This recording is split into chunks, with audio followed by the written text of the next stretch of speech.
Mukama ffe yeebazibwe nnyo. Praise our good Lord. N'olwaleero tubalamusizaako mu linnya lya Mukama ffe Yesu. Today we greet you in the name of our Lord Jesus Christ. Twagala okubeebaza gye mukola gyonna egyosa Katonda ekitiibwa. We thank you for the work you're doing that glorifies God. Era tusaba ekisa kya Katonda nga tugenda okugabana ekigambo kya Katonda. And we pray for the grace of God as we are sharing the word of God. Omwoyo Omutukuvu atukozese gye muli. That the Spirit of God may use us towards you. Musobole okutegeera tukolere wamu omulimu guno. That you may understand and we do this work together. And he will be glorified. We are still talking about the calling of the nation of Uganda. And also this very ministry. Because this ministry is the microphone for the entire world. That we have been called to bring unto you the truth. Praise the Lord Jesus. We have moved on to the way God speaks. The second way God speaks. The other time we are sharing of the way God speaks through the Holy Scriptures as you read them. Today we are going to learn the way God speaks through the Holy Scriptures when someone is preaching or teaching them. We are opening Luke chapter 3 verse 3 to 6. Olwokusatu najja mu nsi yonna erinaanye Yoludaani ng'abuulira okubatizibwa kw'okwenenya olw'okuggyibwako ebibi nga bwe kyawandiika mu kitabo ky'ebigambo bya nnabbi Isaaya nti eddoboozi lyayogera waggulu mu ddungu nti mulongoose oluguudo lwa Mukama mulungamye amakubo ge buli kiwonvu kirijjuzibwa na buli kasozi biritereezebwa n'ekikyame kirigololwa n'amakubo agatali masende galitereezebwa n'abalina omubiri bonna baliraba obulokozi bwa Katonda. Luke chapter 3 from verse 3. And he came into all the districts around Jordan, preaching a baptism of repentance for forgiveness of sins, as it is written in the book of the words of Isaiah the prophet, the voice of one crying in the wilderness, make ready the way of the Lord, make his path straight. Every ravine shall be filled up, and every mountain and hill shall be brought low, and the crooked shall become straight, and the rough roads smooth, and the flesh shall see the salvation of God. Praise the Lord.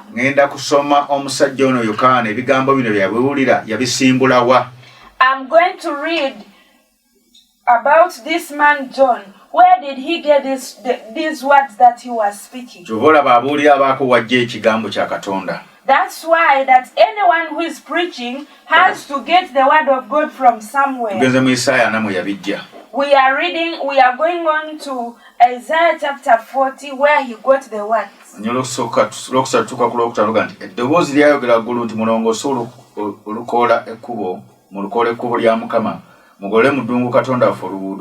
Buli kiwonvu kirigulumizibwa na buli lusozi n'akasozi birikakkanyizibwa n'ebikyamu birigololwa n'effe ebitali bisende ne bonna abalina omubiri balikiraba wamu kubanga akamwa ka Mukama ke kakyogedde. We are reading Isaiah chapter 40 from verse 3. A voice is calling, clear the way of the Lord in the wilderness, make smooth in the desert a highway for our God. Let every valley be filled up, and every mountain and hill be made low. And let the rough ground become a plain, and the rugged terrain a broad valley. Then the glory of the Lord will be revealed, and all flesh will see it together. For the mouth of the Lord has spoken. A voice says, call out. Then he answered, what shall I call out? All flesh is grass, and all the loveliness is like the flower of the field. Mukama ffe yeebazibwe nnyo. Praise the Lord. Tulabanga Yokaana yagenda okubuulira ekigambo. We see that John went to preach the gospel. Ng'alina waakijje mu Isaaya 4. He was preaching a word that he had gotten from Isaiah chapter 4. Era n'akinnyonnyola bulungi. And he explained the word very well. Ng'amakulu galina okuvaayo bulungi. That the truth has, or the meaning has to come out very well. Nti omubuulizi bw'abuulira nga nze bwe mbuulira.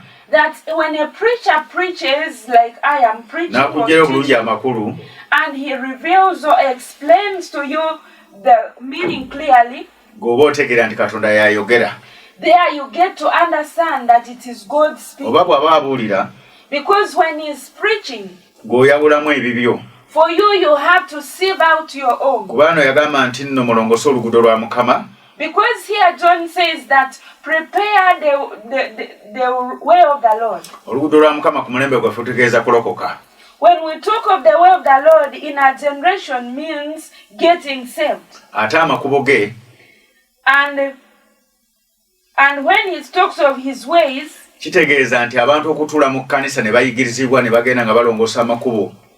means that people to settle in the church and be taught and they go on correcting their ways. Means that the ways that are in their heart, or somebody has been and is transformed out of stealing, or has been he has been fornicating, is coming out of such, or has been dressing indecently and comes out of dressing indecently, because everyone's heart has gotten different ways, but those ways have to be corrected to remove whatsoever is ungodly. That's why he says that the valley shall be filled. That someone has got fear in him or her, and God wants to send him or her. Then God keeps on filling that person with the strength and power, and gets strength or encouraged to be able to take the message. Somebody may have some hills or mountains in his or her life. A person whom you cannot even correct, cannot be corrected, you cannot say anything about him or her, is just wants to live in honors. But such a person, to understand the word of God, has gotten to first remove all those honors from him.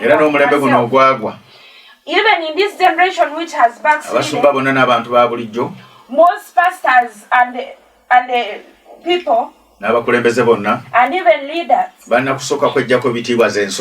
they have first of all to remove the mountains or the honors from themselves. Those are the mountains. To humble themselves, especially Ugandans, so that we can do the work of God. That's why he says that all those who have flesh will see salvation.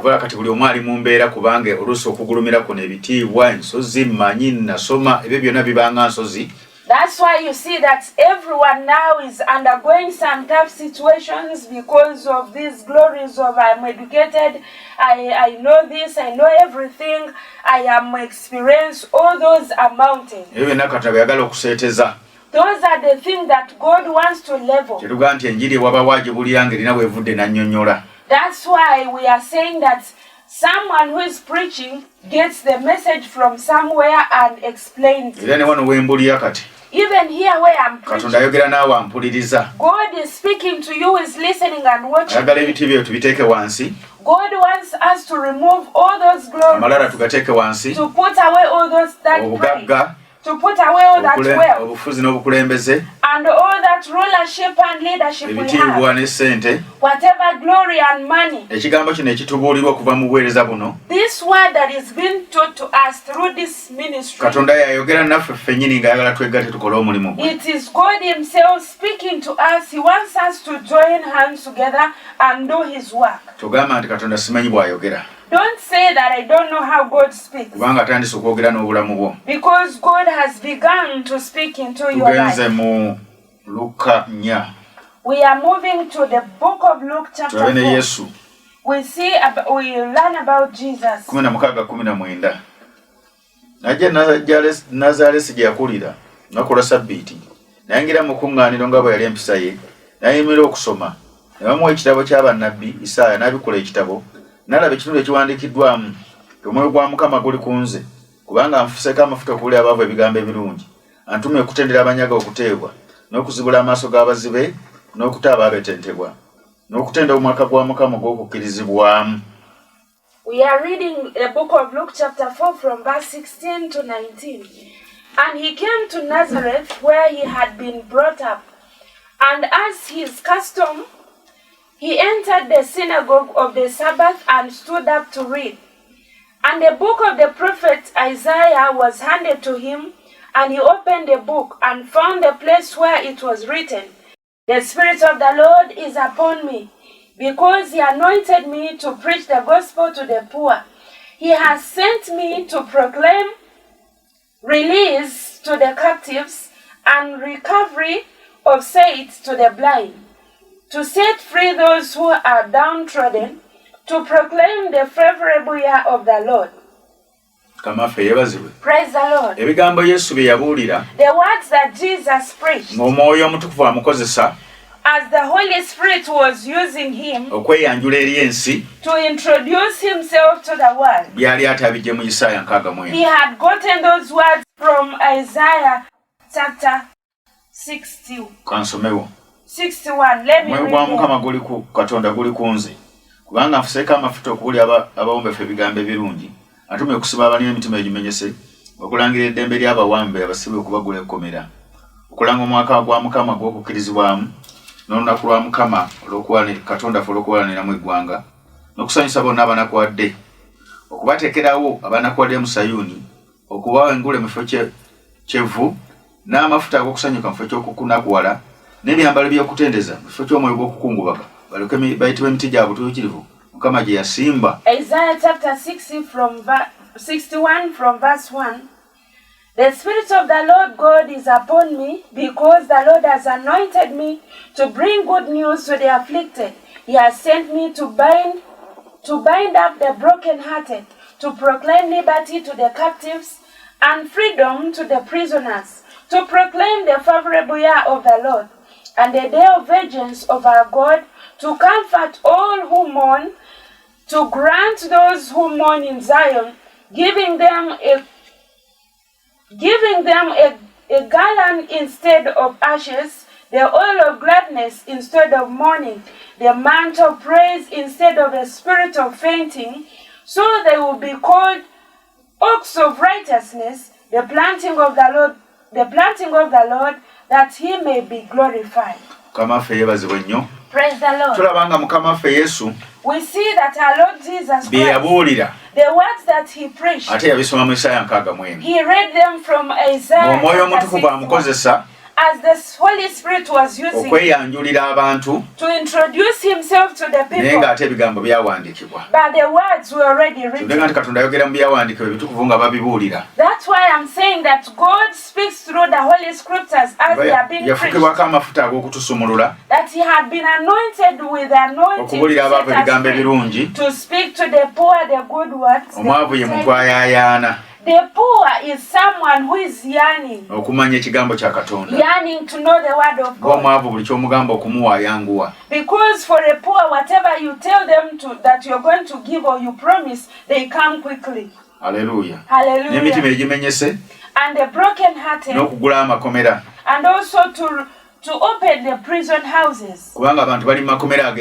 Because people are in prison in different houses or in different bondages. To proclaim the favorable year of the Lord. He was meaning that when the Spirit of God comes, all of us, even the Gentiles, have been given the grace. From the time the Holy Spirit came, that is the year known as the year of the Lord, of the favorable year of the Lord.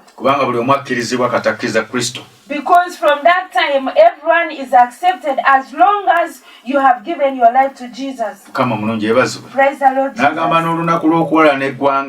He also says of the day of vengeance of our God, Katonda awana neggwanga kuba badde obulungi nga banyigiriza bannaabwe, that God releases vengeance unto those who are okay, that are oppressing other people. ate ababadde obubi n'abasanyusa. And also comes out to comfort those who have been Era nga bino ebiro bye tulimu, and the days we are in. Katonda agenda kuwala neggwanga ku buli muntu yenna omujeemu alwanyisa omulimu gwe. God is going to release his vengeance upon every individual that is fighting his war. N'akola ebikyamu byonna ku bantu be. And those that are doing evil upon his people. Ate ababadde mu nnaku nabo basanyusibwe. And for those who have been discomforted or have been suffering are going to receive comfort. Nange byembuulira kati, Even the words I'm preaching bisome mu now, byawandiikibwa, I have read them from the Holy naye Katonda Scriptures. ayogera n'obulamu bwo. God is speaking to your life. Kati weegendereze nnyo mukwano gwange. Now, my dear one, be careful. Nasooka n'enjogera egamba nti okusoma ebyawandiiko ebitukuvu nga bw'obyesomera. I started teaching that you read the Holy Scriptures as you read them by yourself. Enjogera ey'okubiri tugirabye nti bwe tuba nga babuulira ebyawandiiko ebitukuvu, We have also learned the second way God speaks, that when they are preaching the Holy Scriptures, you have got only to give your life to listen properly. lwaki badde babuulira? Why were they Ne preaching? bagamba tugenda kuweebwa omukisa And they say we are going to be blessed nga bannayuganda, as Ugandans. naye tulina kuba bumu. And we are required to be in unity. Nga kitegeeza nti bw'ototegeere bumu tojja kufuna mukisa ge makulu. That one reveals to you that if you don't understand unity, you will not be blessed. Ne bagamba tujja kuweebwa omukisa nga babuulira. And they say we are going to be blessed as they are preaching. Nga tuzeeyo ne twenenya ne tutandika omulimu gwa Katonda. As we go back to repent and begin to do the work of Oba God. okuyitibwa okuli ku ggwanga Uganda. Or to do the calling that is upon the nation of Ate Uganda. bamala okubuulira. And after they have preached to you, Ate n'owulira ffe ababuulira okwolesebwa okwo ate n'ogaana. and you hear us who are preaching this calling and you refuse. Eyali badde ajja ne twegatta. Instead of you coming and we join Ate hands osigala mu together, bitiibwa. you continue in your glories and your honors. Oba naweereza dda nnyo. And you continue saying, I'm experiencing serving. Kitegeeza obanga kiggala. Means you are like a deaf person. Oba obanga mujeemu. Or you are like a disobedient Oba one. butamanya. Or one who is ignorant. Oba malala. Or it is because of pride. Kyetuva tukusomesa. That's why we teach you Obeere ng'otegeera bulungi. that you may get to understand properly Bye babuulira. the things that they are preaching to you. N'obukwakkulizo bye bateekamu. And also all the requirements in that preaching. Bulina obutambuliramu. You have to walk in them Kuba Katonda aba ayogedde naawe. because God is speaking to you. Ate olw'onadda, The time will come back, nja kudda okwaga Katonda ng'ayita mu muntu yenna. I will come back to teach you on how God speaks through any person Nga tasosoddemu bantu bonna. without discriminating which kind of person is using. He may not necessarily be a Omuntu preacher, owa bulijjo, maybe just any person, omukulembeze, maybe a leader, oba omwana, or can even be a child, or can be a oba woman, omwami oba omulalu. a man, or even a mad person. Nawe ngenda kusomesaawo I'm going to teach that area engeri also. Katonda gy'ayogereramu The way God speaks through them. ejja kuba yakusatu. That will be the third way God speaks. Kambasabire. Let me pray for you. Katonda wa Isaaka, wa Ibulayimu, wa Yakobo, God of Jacob, Isaac, and Jacob, kwebaza olw'amafuta agali ku bulamu bwange I thank you for the anointing upon my life. ag'okusomesa ensi yonna The anointing of teaching the entire world n'eggwanga lyaffe Uganda. and the nation of Uganda. Gatambule mu bantu bo, That let that anointing move through basibulwe your amaaso people. abadde batawulira n'amatu, That you may open their eyes and ears, n'omwoyo gyabwe gisumululwe, that their spirits may be released, n'amagezi g'obwongo, and their mind may come to understand. bateegere Katonda bw'oyogera. They may get to know how you speak. Kubula buli omu oyagala omuwa omukisa, Because you want to bless everyone ng'asoma ebyawandiiko ebitukuvu, as they read the Holy oba Scriptures, ng'aliwo abuulira, or when someone is preaching, n'enjogera endala ze tugenda okwongera okuleeta. and the different ways that we are going to continue Kyemmanyi nti teaching. abantu bajja kuba bategedde ky'ogamba. I know people will get to know what you are saying. Leka amafuta agali ku kigambo kino Lay the anointing upon this n'agali word ku bulamu bwange and the anointing upon my gatambule life. nga gasensera emitima gyabwe Be released to move and enter their heart n'amagezi gaabwe, and their mind and their gasangulemu understanding. ebibadde mu bulamu bwabwe, Erase out in their lives era gamenyemenye and break down ebikoligo ebyabakwata whatever bondage mu linnya lya Mukama waffe in Yesu. the name of Jesus. Mukama abawe omukisa. The Lord bless you. Mu linnya erya Yesu. In Jesus' name.